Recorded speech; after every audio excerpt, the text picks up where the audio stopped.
ओम।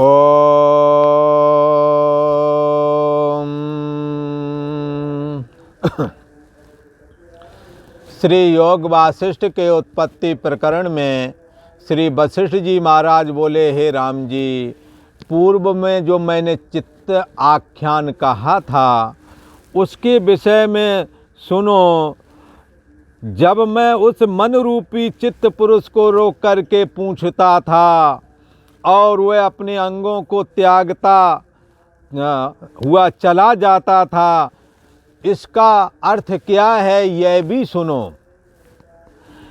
हे राम जी, मुझे जो तुम देखते हो मैं साक्षात विवेक रूप हूँ, और जब मैं उस चित्त रूपी पुरुष को मिला तब उसके 1000 हाथ और 1000 लोचन रूपी अभिलाषाओं का त्याग हुआ था। वो हजारों अभिलाषाएं, हजारों कामनाएं हैं जिससे बंधा हुआ ये जीव कभी शांति नहीं पाता। एक कामना पूर्ति होती है, 10 और खड़ी हो जाती हैं। जब जन्मा तो किसी तरह से बड़े हो जाएं, चलने फिरने लगें, ये कामना, बोलने लगे। इसके बाद में और भी ज्यों ज्यों भींगे कामली त्यों त्यों भारी होए, पढ़ने लगे, पढ़ने के बाद जॉब लग जाए, ब्याह हो जाए, मकान बन जाए, कितनी है। जब ये हो जाती मूल तो फिर मान सम्मान की भूख सताती, मेरे को ऐसा होना चाहिए, मेरे को कुछ नहीं चाहिए, हमारा सत्कार होना चाहिए। कामनाओं का अंत नहीं आता। संसार में ईश्वर किसी को कितना भी क्यों न दे दे, परंतु उसकी कामनाएं तब भी पूर्ति नहीं होवेंगी, क्योंकि कामनाएं अनंत हैं, संसाधन थोड़े हैं। कामनाएं अनंत हैं, आपकी एज भी थोड़ी है। आपकी कामनाएं इतनी हैं कि आपकी एज जितनी नहीं है, आपकी एज मान लो 80 साल है, पर आप कम से कम 500 साल का इंतजाम करे बैठे हो। लगता है यहीं रहना, कहीं जाना नहीं है। और जोड़ के सारा धन इकट्ठा किया, पता लगे वो आदमी तो चला ही गया जिसने बड़ी मेहनत करके इतना कमाया था। इसलिए इन अभिलाषाओं को कम करना चाहिए, ना कि बढ़ाना चाहिए। प्राचीन काल में ऋषियों ने अपनी अभिलाषाओं को कम किया है, कामनाओं को कम किया है, और कामना कम कर देने से वासनाएं भी कम होने लगती हैं। तो वशिष्ठ जी महाराज कहते हैं, जब चित्त रूपी पुरुष मुझको मिला था तब उसके 1000 हाथ 1000 लोचन रूपी, क्या है ये 1000 लोचन? लोचन माने नेत्र, 1000 नेत्र और 1000 भुजाएं। ये क्या है? ये हजारों कामनाएं हैं, हजारों वासनाएं हैं। जब विवेक विचार की बात मैं कहता, शास्त्र की बात जब उससे कहता, तो वो वासनाओं का, कामनाओं का त्याग कर देता था। और वासना ही बंधन है। जब वासनाओं का त्याग हो जाता तो मन निर्वासनिक होने की वजह से कैवल्य निर्वाण को प्राप्त हो जाता था, और वह अपने प्रहार से करने से भी रह गया, अर्थात फिर वो अपने आप से अपना नाश नहीं करता था। जब उस पुरुष का सिर पर छिन्न दे अभिमानी गिर पड़ा। पर छिन्न अभिमानी दे क्या है? ये तुम्हारा मन ही। जब मन से वासनाएं खत्म हो जाएं, कामनाएं खत्म हो जाएं, तो मन का अंत हो गया। मनस्य अमनी भावे द्वैतम नैवोपलभते। जब मन अमन हो जाता है तो संसार नहीं रहता। इसीलिए संतों ने कहा, ऋषियों ने कहा, विचार करके देखो प्यारे, जगत बना है मन से। आपने चाहा तब आपने पढ़ाई की, आपने चाहा जैसे कपड़े पहनने चाहे वैसे पहने, जैसा मकान बनाना चाहा वैसा बनाया, आपने चाहा तब विवाह हुआ। आप ना चाहते कोई स्त्री तुम्हारे को बांध देता का रस्सी लेकर के, या स्त्री को कहीं पुरुष को बांध देता कमर में कि नहीं लिए जाओ इसे। ये सब आपने चाहा है इसलिए हुआ है। परंतु मनुष्य अमनी भावे, जब मन की समस्त वासनाओं का अंत हो जाता है तो मन अमन हो जाता है। मकान, दुकान, मान प्रतिष्ठा, राग द्वेष, हाँ, ये सब आपने चाहा है, ये तब हुआ, ऐसे नहीं हुआ। आप यदि ऐसा चाहोगे मुझे परमात्मा की प्राप्ति हो, मुझे संसार से बैराग हो जावे, मैं इस विषय लोलुपता से छूट जाऊं, यदि ऐसा चाहोगे बंधुओं, ये भी होवेगा। आपने जो चाहा वही हुआ है। कोई कहेगा नहीं, हमने तो ये नहीं चाहा था, हमारे बाप माता जी ने विवाह कर दिया। वो ठीक है, तुम्हारी इज्जत रह गई, और बाप मातारी ना विवाह करते तो ताका झांकी चालू कर देते कुछ दिनों के बाद, ना सही साल 2 4 10 साल बाद करते।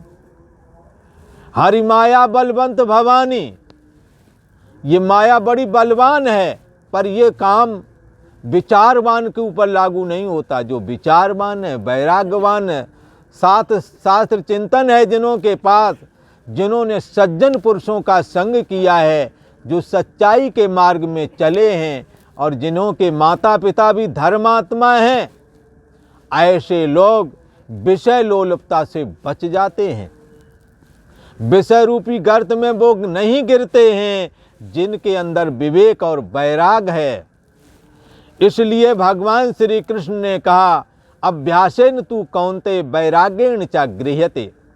अभ्यास और वैराग्य के द्वारा इस मन को अमन बनाया जाता है, चित्त को अचित्त बनाया जाता है। चित्त से समस्त वासनाओं का अंत होने पर मन केवल निर्वाण को प्राप्त हो जाता है। अर्थात चित्ताख्यान के अंतर्गत चित्ताख्यान के अंतर्गत कहा गया ये पुरुष कोई दूसरा नहीं, हम और आप ही हैं। और हम और आपका उद्धार वासनाओं के त्याग करने से ही है। इसलिए निर्वासनिक पुरुष ही मुक्त है, और वासना से बंधा हुआ ही पुनर्प जन्म पुनर्प मरणम में फंसता है, जन्म मृत्यु के चक्कर में पड़ जाता है। दुर्वासना रूपी अंगों को वो त्याग कर देता था, जिसका सामना मुझ विवेक रूप वशिष्ठ के सामने होता था। उनको त्याग कर, वासना को त्याग जब देता था ये चित्त, आप भी खत्म हो जाता है। चित्त जैसे कपड़ा है, कपड़े का एक एक सूत निकाल दो तो सूत तो खत्म हो जाएगा, साथ में कपड़ा भी खत्म हो जाएगा।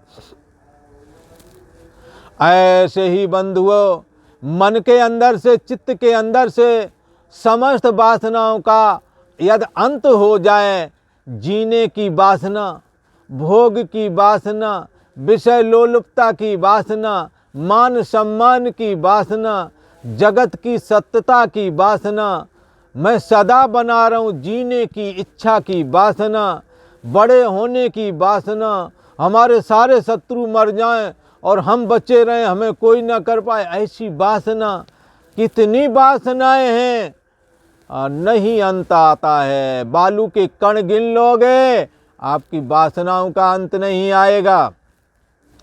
वासनाओं का अंत आता है वैराग्य के द्वारा, परमात्म चिंतन के द्वारा।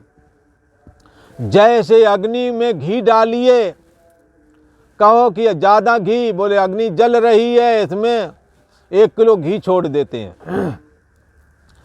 यदि घी छोड़ दोगे अग्नि और तेज हो जाएगी। इसमें पेट्रोल डाल देते हैं तो और तेज हो जाएगी। इसलिए बुझे न काम अग्नि, तुलसी कै विषय वासना बो घी से। यदि काम सुख लेकर के सुखी हो सकते तो जितने भी लोग हैं संसार में लगभग तो सब यही काम में लगे हैं, सभी सुखी हो जाते। पर कोई भी आदमी ऐसा आकर के नहीं कहता कि मैं सुखी हूँ।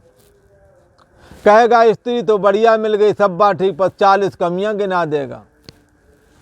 तो क्या है, दुखों का अंत नहीं आता। रजसस्त फलम दुखम, रजोगुणी घर गृहस्थी, वासनात्मक जीवन, विषय लोलुपता लास्ट में दुख देता है। इसलिए जब विवेक रूप वशिष्ठ के सामने इस चित्त रूप पुरुष का सामना होता तो इसकी वासनाओं का अंत हो जाता, क्योंकि वो शास्त्र की बात बताते।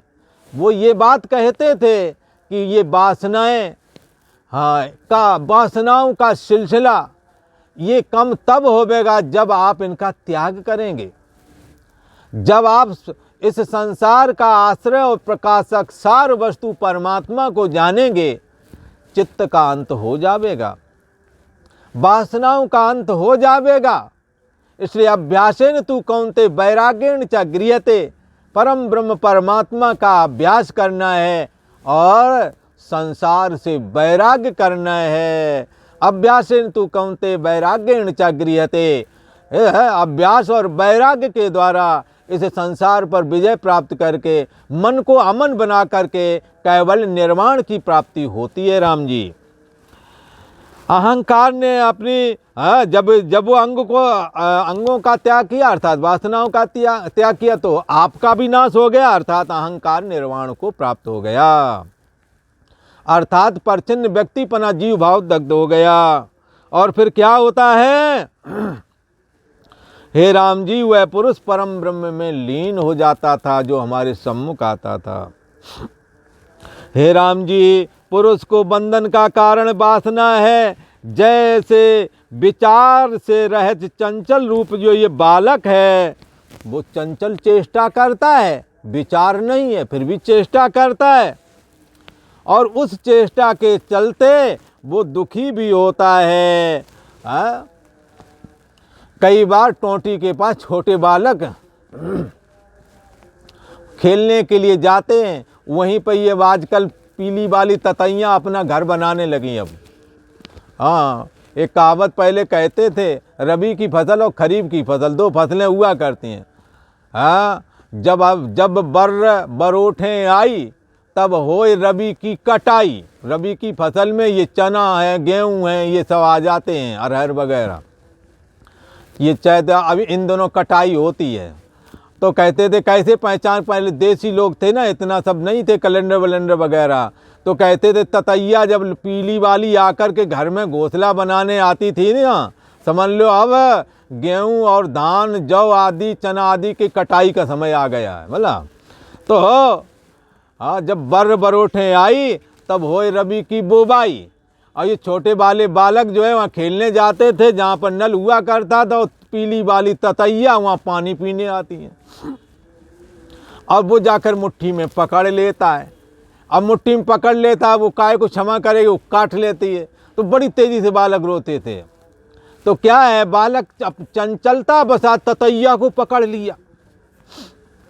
वो चंचल बालक हमारा आपका मन भी है, चंचलता बसात उस चीज को पसंद करता है जिसमें पुनरप जन्म पुनरप मरणम है, जिसमें बार बार दुखी होना पड़ता है।